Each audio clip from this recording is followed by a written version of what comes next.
Amis passionnés d'astrologie et d'actualité, je vous souhaite la bienvenue pour cette nouvelle vidéo dans laquelle nous allons parler des cours de la bourse et des plans d'épargne sur les produits alimentaires et particulièrement les produits qui peuvent se conserver dans des boîtes de conserve comme les boîtes de raviolis, les boîtes de thon, les boîtes de sardines. Alors les personnes qui nous font l'amitié de nous rejoindre, et je les salue au passage, doivent peut-être penser qu'ils sont tombés sur un site satirique type Logographie ou Secret News en version YouTube.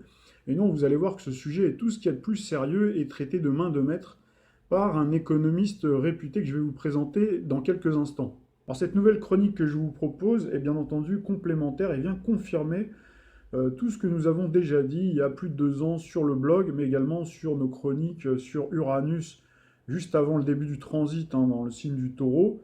Vous le savez, le taureau c'est le signe de la nature, le signe qui est lié par extension aussi à l'agriculture, à l'alimentaire, à l'économie réelle. Et vous savez que le taureau marche avec également le scorpion, qui est le signe de la finance. Et nous avions bien expliqué qu'avec Uranus, qui transiterait dans le signe du taureau, nous aurions à la fois une chute des cours de bourse, des problèmes plus épineux qu'à l'accoutumée sur les marchés boursiers, et c'est effectivement le cas. Nous avions même donné des datations et donc, on a eu également, on avait fait aussi une chronique sur l'argent ne se mange pas, et nous avions également parlé du capitalisme qui est l'ennemi du repas. Donc, ce sont toutes ces chroniques que vous pouvez retrouver ou revoir pour ceux qui le veulent sur la chaîne, donc pour justement venir chercher le complément avec ce que va dire l'économiste que je vais vous présenter dans quelques instants. Cet économiste que certains connaissent, il s'agit de Charles Sana. Et donc vous allez voir, il vous parle d'épargne sur les boîtes de raviolis, donc c'est très intéressant. Donc cette publication date de novembre 2018, et vous allez voir qu'il parle bien d'autres choses encore très intéressantes. Il donne de précieux conseils pour faire nous aussi du en même temps, comme nos élites, puisque nos élites aussi, c'est vraiment leur leitmotiv de faire d'une main quelque chose et d'une autre main autre chose. Donc vous allez voir, il vous donne pas mal de conseils, et vous allez retrouver pour les aficionados de l'astrologie, au travers de la sémantique, au travers des termes employés, des éléments qui se rapprochent, qui se corroborent tout à fait avec le langage céleste. Donc là, je vous laisse vous-même faire votre propre appréciation. Et donc, je vais vous diffuser tout de suite la vidéo. Tu expliques est un raisonnement ce que tu expliques est un raisonnement qui est, j'espère, maîtrisé aussi par les directeurs de la Fed euh, et les ministres des Finances et les directeurs des banques centrales. Donc la raison, c'est que s'ils comprennent ce mécanisme, donc ça veut dire que ce sont eux qui organisent ces crises. Et donc la question naïve que je vais te poser, c'est pourquoi organisent-ils ces crises?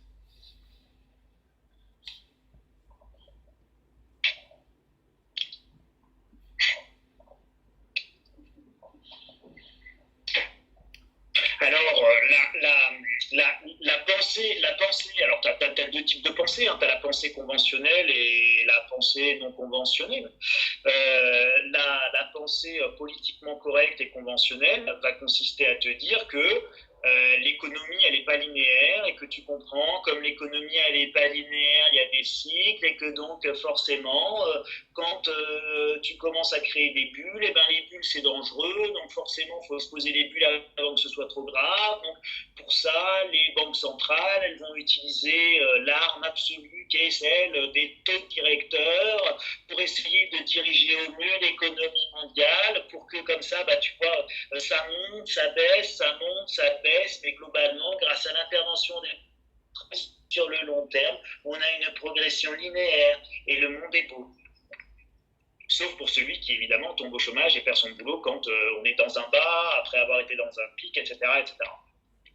Ça, c'est la vision, on va dire, conventionnelle et admise publiquement et globalement tous les économistes dûment appointés par nos grands médias et qui vivent du système et par le système te diront sensiblement ça. La réalité, elle est que les banquiers centraux aujourd'hui décident des crises, que ça répond sensiblement à un agenda différent, qui est l'agenda des recapitalisation des banques, qui est l'agenda d'une petite élite qui se gave entre elles, et que ces périodes de crise permettent aussi quand les marchés montent, on refourgue tout le papier qu'on a acheté aux petits particuliers, aux petits épargnants qui rentrent et qui servent de contrepartie. Puis une fois que c'est bien haut, on les tarte et on recommence de manière assez régulière. Et puis on recommence le coup tous les 15 ans, tous les 10 ans, parce que de toute façon, tu as de nouveaux arrivants sur le marché qui n'ont pas forcément la culture historique, qui n'ont pas encore compris et qui, boum, se font rincer. Donc ça, c'est une autre lecture. Et puis, tu as encore une autre lecture qui a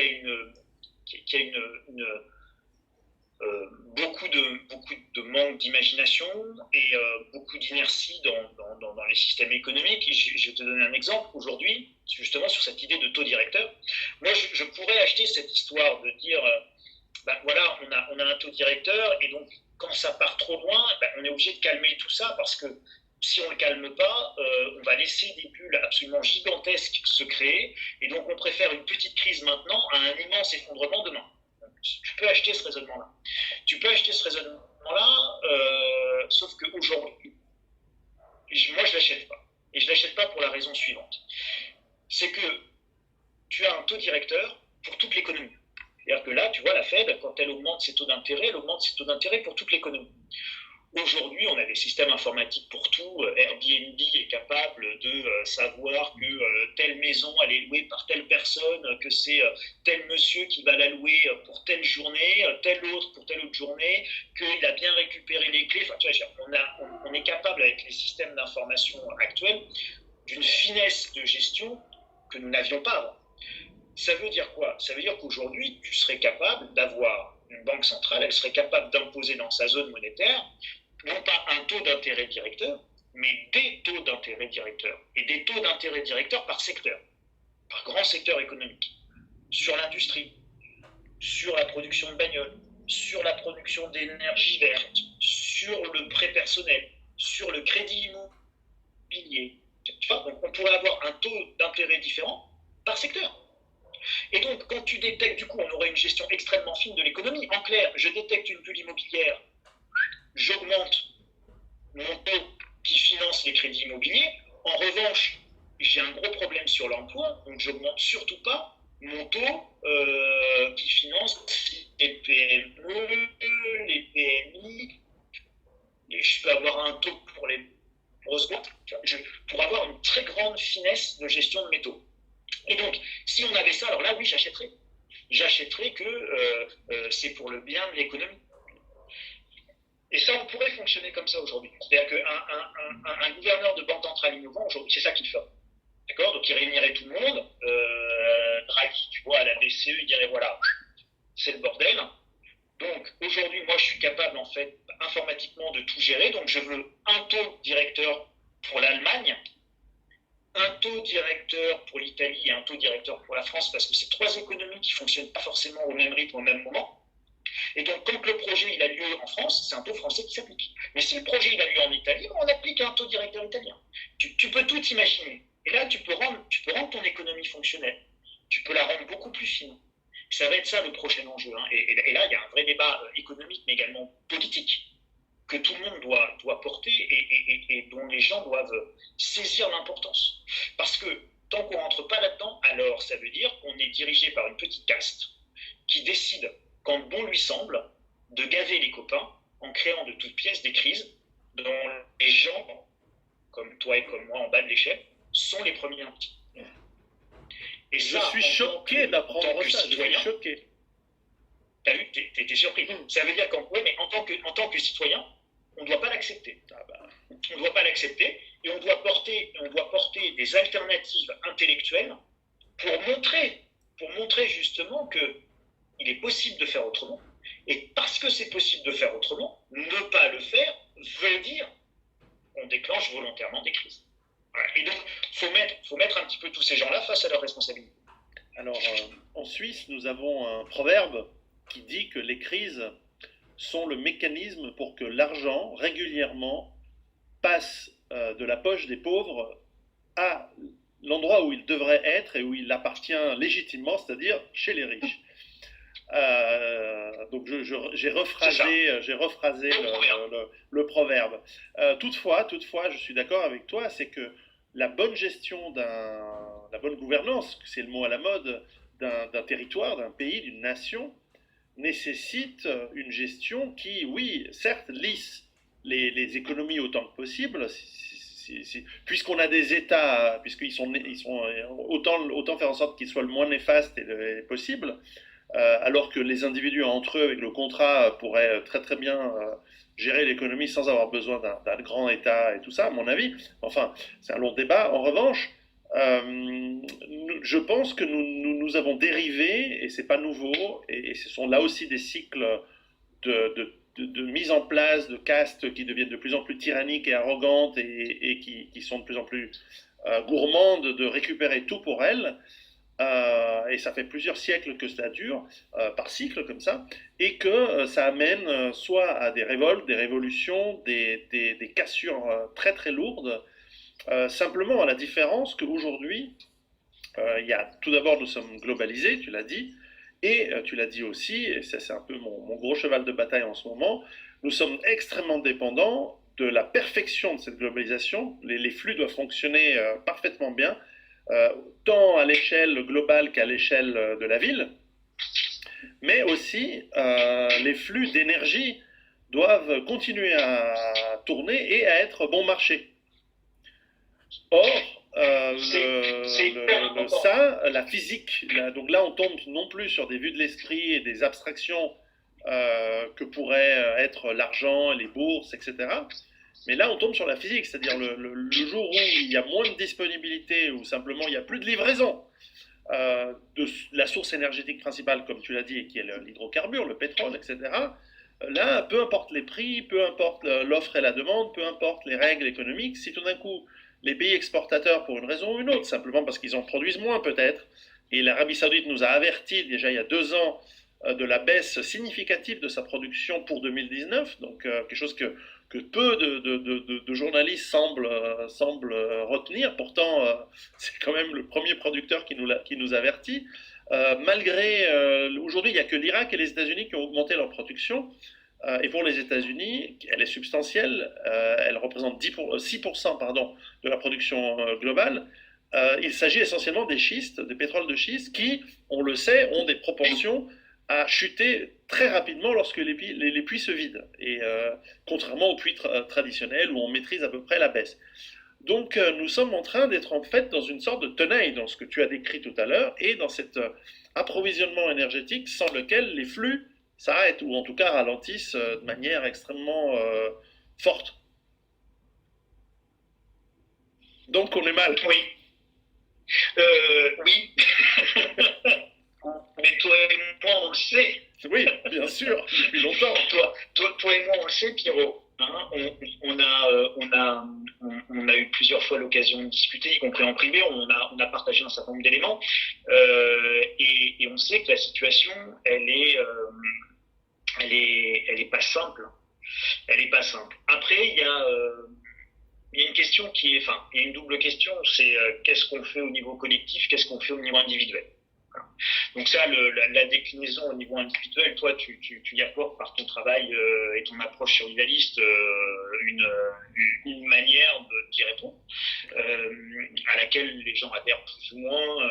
Et puis le survivalisme, c'est pas tout ou rien. Enfin voilà, c'est on a tout un panel. On a tout un panel d'actions possibles, et ça va de je m'enferme dans un bunker avec un char à je crée une communauté plus résiliente où j'apprends des techniques et tout. Voilà. Chacun y met, c'est un peu l'auberge espagnole, je dis pas ça de toute manière péjorative, mais c'est chacun peut trouver là-dedans une approche qui va lui être personnellement audible, ou une approche qui va lui parler et qui sembler adapté. Voilà. Bon, moi, tu vois, mon approche, c'est plutôt d'être dans une maison de campagne avec mon potager, veau, vache, cochon. Bon, moins le cochon, le veau et la vache, parce que ça prend vraiment beaucoup de place, et qu'un potager, c'est quand même plus facile. Les boîtes de cassoulet, tu en parles souvent dans tes conférences. Les boîtes de cassoulet, les boîtes de raviolis, etc. Bon, voilà. Donc, tu peux avoir une approche qui est beaucoup plus... j'aime pas même pas le mot soft, hein, mais qui est une approche beaucoup plus centrée sur des besoins quasiment, tu peux assimiler à de l'épargne en fait. Hein. Quand moi je parle du plan épargne boîte de conserve, j'aime bien prendre cette analogie pour dire, bah, regardez déjà, vous avez un taux d'inflation de 5% sur les boîtes de conserve, alors que votre livret A, il vous rapporte 0,75. En clair, si tu places 100 euros à 0,75, tu auras 75 centimes. Si tu places 100 euros dans 100 euros de boîte de raviolis, tu vas gagner 5 euros par rapport au prix de la même boîte de raviolis l'année prochaine.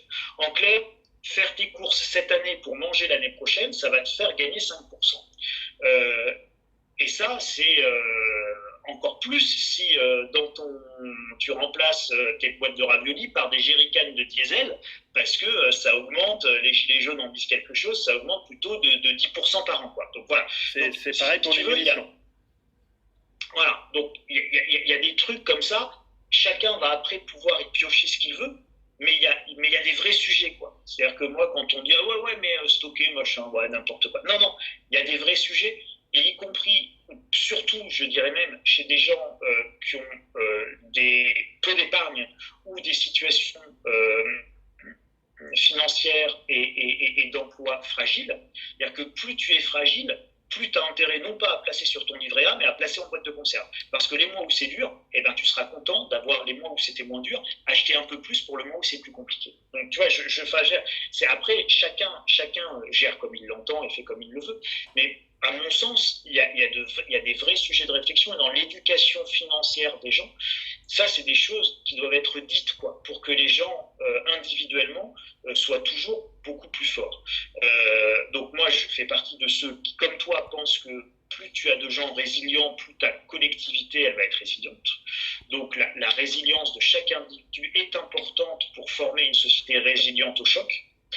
Ça, c'est le premier élément de la réponse collective. Et puis après, le reste de la réponse collective, c'est évidemment une réflexion politique qui doit être menée et un projet de société.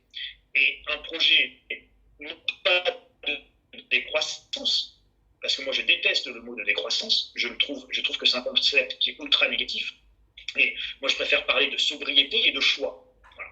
Donc on n'est pas obligé de consommer comme des cochons, on n'est pas obligé de polluer comme des porcs, on peut être beaucoup plus sobre dans bien des cas. Moi le premier, hein, n'imagine pas que je fasse la leçon. Moi le premier, je peux réduire mon empreinte à peu près de tout, y compris alimentaire. Je peux perdre encore 5 kilos, je vais pas mourir. Donc tu vois, je resterai toujours en IMC plutôt haut. Donc voilà, on peut réduire, on peut être plus sobre sans que ce soit une catastrophe. Et après, faire le choix de ce qu'on décide de faire grandir et ce qu'on va décider de mesurer et de limiter. Je pense aujourd'hui qu'on peut limiter considérablement notre consommation en ayant au cœur de la conception de tout produit le fait que tout doit être conçu pour être upgradé, quoi. C'est-à-dire que tu prends un téléphone portable comme celui-là, l'écran il doit pouvoir se retirer, se changer quand il est cassé. Le microprocesseur, tu dois tirer un truc et puis tu le remplaces par un truc plus puissant le jour où tu as le plus puissant puis tu refermes. Et puis voilà. Et puis tu jettes pas 500 grammes de matière tous les ans pour le remplacer par 500 grammes de nouvelle matière alors que c'est pas utile.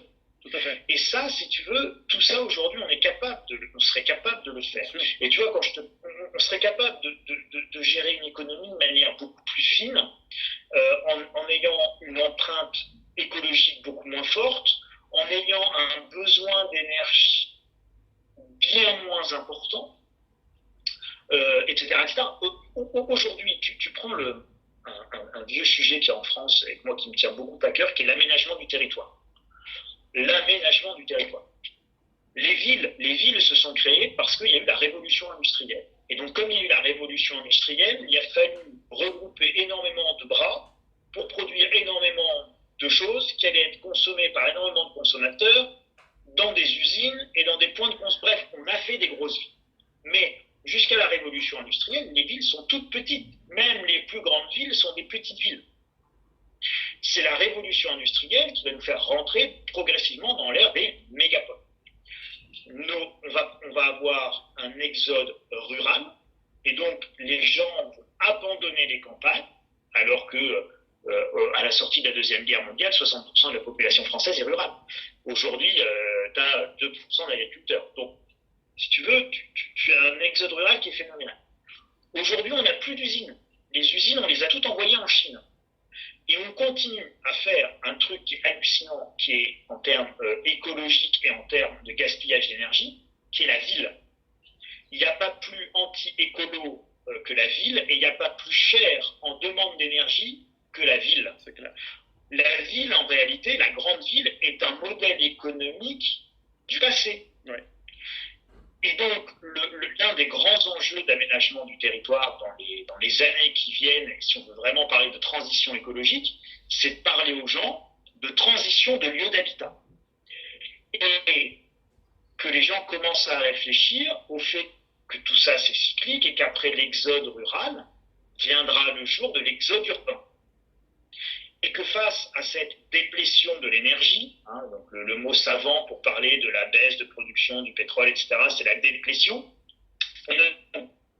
Pour parler de cette diminution de la quantité d'énergie disponible par tube de pipe, il y a deux facteurs. C'est que non seulement on est de plus en plus nombreux en termes de nombre de têtes de pipe, donc il y a de plus en plus de têtes de pipe dans tous les pays du monde, et en plus, il y a de moins en moins d'énergie. Ce qui veut dire que moins d'énergie et plus de têtes de pipe, ça va coincer.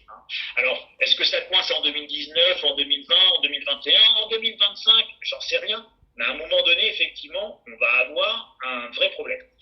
Et donc, si tu n'as pas compris, toi, à titre individuel, et après à titre collectif, que l'une des réponses, elle passe par moi ce que j'appelle le PEL, le patrimoine, emploi, localisation, ça passe par un vrai travail de réflexion sur ta localisation, et ben tu vas pas mettre tout en œuvre pour ta résilience future. Voilà. Mais aujourd'hui, la localisation, c'est quelque chose d'indispensable dans ton anticipation de l'avenir. Pas uniquement pour des raisons purement sécuritaires, machin, etc., mais c'est aussi parce que il serait assez logique qu'avec une nouvelle technique de télétravail, avec ce qu'on peut faire par Internet, etc., aujourd'hui, le regroupement des gens dans des entreprises, dans un bureau avec un chef qui te fouette, alors que tu n'as plus d'usine, c'est plus adapté. Aujourd'hui, tu as des centres d'appel virtuels où tu as 10 téléconseillers dans 10 endroits différents qui reçoivent des appels, ça pose aucun problème. Tout à fait. Donc tout ça, ça va considérablement changer dans les années qui viennent. Alors pour terminer, peut-être parce que c'est un exemple concret, et pour revenir à notre question initiale, j'ai reçu pas plus tard que ce matin un courriel d'une amie qui me dit, voilà, je suis rentré en France, j'ai 10 000 euros, et je voudrais les investir, et on sent cette... La bourse a beaucoup monté depuis pas mal d'années. J'aimerais les investir en bourse. Qu'est-ce que tu penses? Facebook, Netflix? Alors j'ai pensé que c'était un canular parce que je me suis dit non mais elle se fout de ma gueule.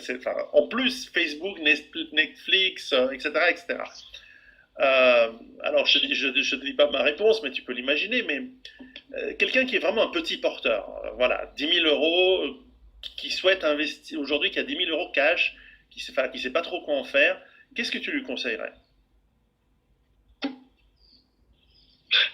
Moi, je lui conseille déjà de bien comprendre que très souvent, celui qui conseille, c'est celui qui vend. Donc en fait, on dit, il y a un proverbe français, on te dit le conseilleur et pas le payeur. Mais en réalité, on pourrait même le préciser, ce proverbe, en disant le conseilleur et pas le payeur, et bien souvent le conseilleur est le vendeur. Voilà. Donc déjà, les gens doivent se rendre compte, doivent mesurer déjà de manière intellectuelle que celui qui les conseille leur vend quelque chose. Et quand tu es dans une position de conseilleur-vendeur, tu es par définition dans une position de conflit d'intérêts. Par définition. Je ne peux pas te conseiller d'acheter cet élastique ou ce crayon à papier que je te vends moi. Voilà. Si je te conseille d'acheter cet élastique et ce crayon à papier, par définition, si c'est moi qui te les vends et si c'est à moi que tu donnes l'argent, par définition, je suis jugé parti. Donc, je suis en position de conflit d'intérêts. Déjà, ça, il faut le mesurer. C'est-à-dire, qui aujourd'hui conseille cette dame, cette amie? Très certainement son banquier, son gentil banquier. Dans 90% des cas, c'est le gentil banquier, c'est le gentil assureur qui lui a le droit de conseiller parce qu'il est agréé par les autorités de tutelle, il a eu un diplôme, nif, pif, paf, on lui a mis des tampons, etc. Donc lui, en plus, il a le droit de donner des conseils. Moi, déjà, j'ai pas le droit de donner de conseils. Tu vois, en termes juridiques, j'ai pas le droit de donner de conseils. Donc moi, le premier conseil que je donne, parce que celui-là, j'ai le droit de le donner, c'est n'écoutez pas les conseillers. Voilà, déjà. Et n'écoutez pas les conseilleurs qui sont des vendeurs. Ça, c'est la première des choses. Et à partir du moment où on voit les choses de cette manière-là, on les voit déjà très différemment. Ensuite, pour répondre plus clairement à cette question, quand tu as 10 000 euros, qu'est-ce que tu fais? Aujourd'hui, moi, je ne vais pas sur les marchés. Mais si j'ai 10 000 euros, je me prépare à aller sur les marchés. Et je vais t'expliquer pourquoi après. Alors, je me prépare à aller sur les marchés et je vais t'expliquer d'abord comment faire et après pourquoi le faire. Comment faire pour se préparer à aller sur les marchés? Je me renseigne, je cible des titres. Alors, tu me parlais de Facebook, mais donc si cette dame, elle veut acheter Facebook, Netflix, etc., parce qu'elle y croit, c'est super, très bonne idée, mais attendez d'abord que ça baisse. Alors, vous allez observer les titres, suivre les titres, vous créez un portefeuille virtuel, sur un site internet, peu importe, vous allez apprendre, regarder, observer, vous entraîner, et puis vous verrez, dans 6 mois, dans 1 an, quand ça aura perdu 50 ou 60%, eh bien c'est à ce moment-là qu'il faudra acheter, parce que ce sera les soldes. Et en général, vous avez tellement peur à ce moment-là que vous n'allez pas acheter. Parce que si tout le monde vend, évidemment, on n'a pas du tout envie d'acheter. Donc les gens, ils ont globalement envie d'acheter quand tout le monde achète et que c'est très très haut. Et ils ont surtout envie de vendre quand c'est très très bas et que tout le monde est désespéré et déprimé. Et donc c'est pour ça que les petits porteurs sont la contrepartie par excellence des riches, et que ça rejoint ton proverbe que l'argent retourne à chaque crise dans les poches qu'il ne devrait pas quitter, à savoir celles des très riches, qui eux savent vendre quand c'est très très haut et ils savent racheter quand c'est très très bas. Alors, si vous reprenez le CAC 40 ou Dow Jones sur les 20 dernières années, on a un énorme pic en 2000, ça baisse de 60%, là il faut racheter.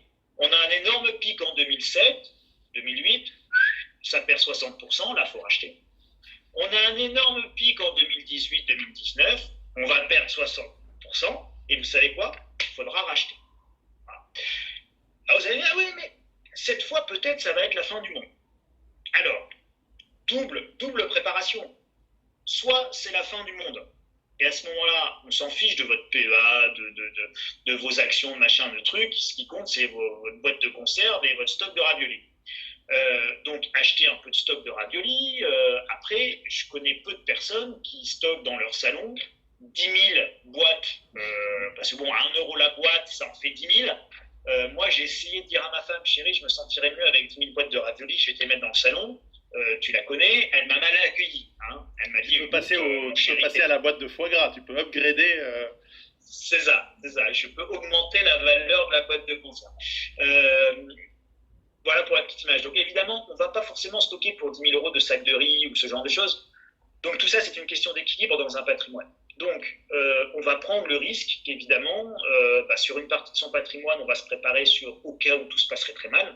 Et sur une autre partie de son patrimoine, on se prépare au cas où tout ne se passerait pas si mal que ça. Tout à fait. Voilà. Et on fait évidemment les deux. Et une vraie préparation, une vraie optique résiliente, et bon, c'est une optique qui va exclure aucun chemin possible. Voilà, on se prépare à tout, un homme averti en vaut 2, un homme préparé en vaut 4, mais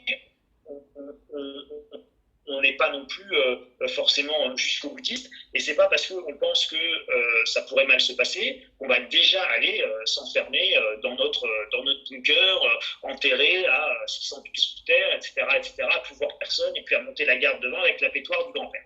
Donc, tout ça, la vie, elle est plus compliquée que ça. On a des amis, on est installé en ville, on a un travail, etc. Donc, évidemment, on articule une préparation. Et donc, moi, voilà ce que je conseillerais à ta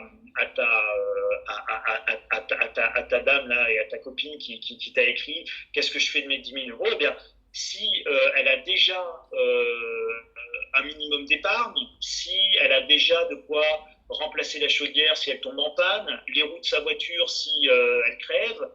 Bon, si elle est déjà prête pour tout ça, alors effectivement, elle peut investir 10 000 euros en bourse. Pas maintenant, mais quand les marchés auront corrigé. Dernière petite chose aussi à lui dire, c'est que quand on pose ce genre de questions, c'est qu'en général, on n'est pas un investisseur averti. Et moi, j'invite tout le monde, vraiment, tous ceux qui vont nous écouter, à s'appliquer ça pour eux. C'est que personne ne se coupera mieux de son argent que soi-même. Quoi. Ouais. Et le mieux placé pour s'occuper de tes sous, Pierrot, c'est toi, Pierrot. Le mieux placé pour s'occuper de mes sous, c'est moi, Charles. C'est pas toi pour moi et c'est pas moi pour toi. Donc, il faut faire l'effort, et c'est indispensable. Ah oui, j'y comprends rien. Non, il faut faire l'effort de comprendre. Il faut faire l'effort de se former. Il faut faire l'effort d'apprendre. Et c'est qu'à force de faire l'effort d'apprendre et de comprendre, donc c'est en forgeant qu'on devient forgeron, c'est en plaçant qu'on devient un bon... c'est en posant du placo qu'on devient un bon plaquiste, c'est en faisant du bricolage qu'on devient un bon bricoleur, etc. Donc à un moment donné, il faut s'investir, il faut acquérir des savoir-faire, et il faut acquérir des savoir-faire manuels, et puis il faut acquérir des savoir-faire intellectuels.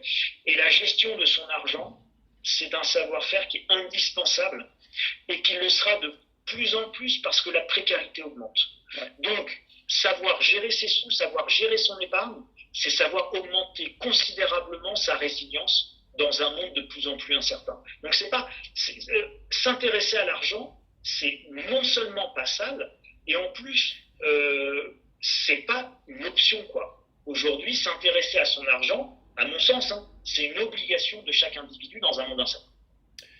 Charles Sana, merci. Alors c'est à mon tour de donner un conseil, parce que moi je peux, c'est que je conseille à tous ceux qui nous écoutent ou nous regardent d'aller voir ton site, Insolentiae. Je mettrai le lien en dessous, s'abonner à ta newsletter quotidienne. Je ne sais pas comment tu fais à faire ça tous les jours, c'est un boulot de dingue. Et, ou peut-être encore mieux, souscrire à ta newsletter qui va beaucoup plus loin et qui donne des avis et des conseils très avisés, des analyses toujours très pertinentes. On entend l'intervention très riche de l'économiste Charles Sana, donc il vous a donné pas mal d'éléments donc pour faire preuve de résilience dans ces temps incertains, a-t-il dit, et qui a parlé d'ailleurs d'aménagement du territoire. Donc là c'est très intéressant parce qu'on retrouve bien donc le champ lexical taureau, le taureau, le signe de la nature, le signe de la territorialité, et on retrouve Uranus, donc qui nous parle de renouveau et qui nous parle finalement de retour aussi quelque part, puisque Uranus peut avoir cette énergie comme ça, cet effet rotor. On a eu donc dans les années précédentes, dans les décennies précédentes, on a eu l'exode rural, c'est-à-dire en fait les gens qui partaient des campagnes, qui ont vidé les campagnes pour aller donc remplir les villes, et puis aujourd'hui on assiste au phénomène inverse. On pourrait en parler des heures, d'ailleurs j'ai vu qu'il y a de plus en plus de Parisiens, si on prend notre capitale en France, Paris, donc qui veulent quitter. Il y a beaucoup de cadres, j'ai vu un sondage qui est paru récemment, 2 tiers à 3 quarts des sondés souhaiteraient quitter Paris. On a des personnalités publiques, notamment comme Alain Souchon, qui a déclaré ne plus vouloir vivre à Paris, etc. Donc on voit bien ce phénomène. Moi j'y assiste aussi au travers des consultations que je peux avoir. De plus en plus de gens songent à quitter les agglomérations, les grandes agglomérations, et particulièrement Paris pour la province, pour des villes, et même carrément pour la campagne, ou des villes beaucoup plus petites, à taille humaine, et même carrément de se retrouver en race campagne, ça ne les dérange plus, alors qu'avant c'était des citadins qui aimaient vraiment la ville, les avantages que pouvait fournir la ville. Donc on assiste bien à ce phénomène inverse. Donc là on retrouve bien Uranus en taureau. Alors là, un petit relevé de prix qui pourrait être intéressant donc, par rapport aux différentes boîtes de conserve, puisqu'il a parlé, vous avez entendu, donc d'un stock de boîtes de conserve et d'épargne sur les boîtes de conserve. Alors donc là, on a une boîte de conserve vraiment bas de gamme, 0,85 € la boîte, avec donc 1,606 € le kilo. Ici vous avez une autre marque avec une une gamme un peu plus élevée, donc c'est une boîte de 400 grammes, donc 1,15 € la boîte, ça fait 2,87 € le kilo. Encore une autre marque de raviolis, donc là c'est les raviolis au pur bœuf, hein, Zapetti, alors on espère que c'est du bœuf et pas du cheval. La boîte de 800 grammes, donc c'est 1,97 €, soit 2,46 € le kilogramme. Il y a même des boîtes de raviolis qui sont vendues par lot déjà sur Amazon. Hein, donc là, vous avez la marque Zapetti Ravioli Pur Bœuf, hein, la boîte de 800 grammes net, donc le lot de 6, donc à 37,53 €, donc ce qui fait 7,82 € le kilo, donc ce qui fait quand même assez cher. Vous voyez qu'il y a de l'inflation. On va parler des prix des boîtes de thon, hein, on va parler de la qualité. J'aurais pu le faire également pour les raviolis. D'ailleurs, je l'ai mentionné en faisant cette allusion à ce scandale alimentaire, hein, donc des lasagnes au cheval. Et donc on a toute proportion gardée, donc la même chose au niveau du thon.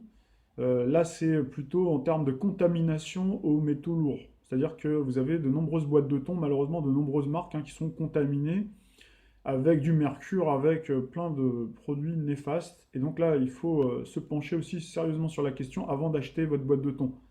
Voilà, il y a du mercure, de l'arsenic, hein, et du cadmium. Donc c'est quand même extrêmement néfaste. Donc là, vous avez des notations, ça peut vous aider pour choisir aussi votre boîte de thon. Donc vous avez apparemment, vous voyez, la marque, parfois on se fie à la marque, on se dit, tiens, la marque, je sais pas moi, Odyssée ou la marque Petit Navire est meilleure que Leader Price. Et ben, d'après en tout cas Medicite, alors après il faut comparer, il faut faire des croisements avec d'autres sites. Donc on vous donne quand même la note de 18 sur 20 pour Leader Price. Donc après, voilà, c'est à chacun aussi de regarder. C'est vrai que l'aspect aussi, vous pouvez regarder en ouvrant votre boîte de thon, souvent on le sent, on voit un aspect des fois qui est un peu visqueux, un peu bizarre, alors qu'il y a d'autres moments, on voit vraiment le thon qui est presque, on pourrait dire il est entier, quoi, hein, et on sent tout de suite la qualité. Vous avez la marque Petit Navire, donc qui est à 3,01 €. Vous avez la marque thon entier Albacore au naturel pêche océan, donc il y a 1,44 €, soit 10,29 € le kilo. Vous avez également la boîte de thon blanc Germont au naturel, label rouge, à 3,89 € la boîte, et donc ce qui fait 32,42 € le kilo. Alors ce qui est intéressant avec les boîtes de thon et avec les boîtes de conserve, c'est que souvent ça se conserve longtemps, c'est le cas de le dire. Là vous voyez, j'ai une boîte de thon, hein, donc de cette marque-là. Donc c'est celle que je viens de vous présenter, hein, label rouge de chez Connétable. Et donc vous voyez comme moi la date. Hein. Voilà, donc juin 2023. Donc ça laisse quand même beaucoup de marge. Donc ça veut dire que vous pouvez réellement faire un stockage donc, de boîtes de thon donc dans vos placards ou pour ceux qui ont un garage. Donc c'est quelque chose que vous pouvez faire chez vous. C'est intéressant de faire un relevé de prix sur toutes les boîtes de conserve, de voir aujourd'hui combien elles coûtent, et puis voilà, de garder les tickets et de vérifier dans quelques mois, voire quelques années. Et ça vous permettra vraiment de calculer de vous-même le prix de l'inflation, le véritable coût de l'inflation, puisque quand vous regardez l'INSEE, bon, il vous donne des chiffres qui sont, à mon avis, complètement tronqués. Et donc, il n'y a rien de tel, finalement, que de faire ses propres relevés de prix. Donc là, vous pouvez également, bien sûr, décliner sur le prix de la pomme de terre, d'ailleurs, dont on a parlé récemment. On a vu d'ailleurs les gros titres de Europe 1 donc, qui vous disaient qu'il y avait eu une augmentation spectaculaire de 40% et qu'à ce prix-là, en tout cas à ce rythme-là, on aurait donc les pommes de terre qui deviendront dans le futur un produit de luxe. L'article en question, donc, il vous parle de l'augmentation donc, spectaculaire des prix de la pomme de terre, donc, qui culmine aujourd'hui à 1,81 € le kilo. Donc j'en profite pour saluer tous les fidèles abonnés de la chaîne, Charles, Yves, Françoise également qui a déjà commencé sa réserve de stock de thon, Isabelle et tous les autres, je ne vais pas tous vous citer, mais le cœur y est, ainsi que bien sûr saluer tous les nouveaux abonnés de la chaîne. Et donc voici la fin de cette chronique et je vous dis à très bientôt pour une prochaine vidéo.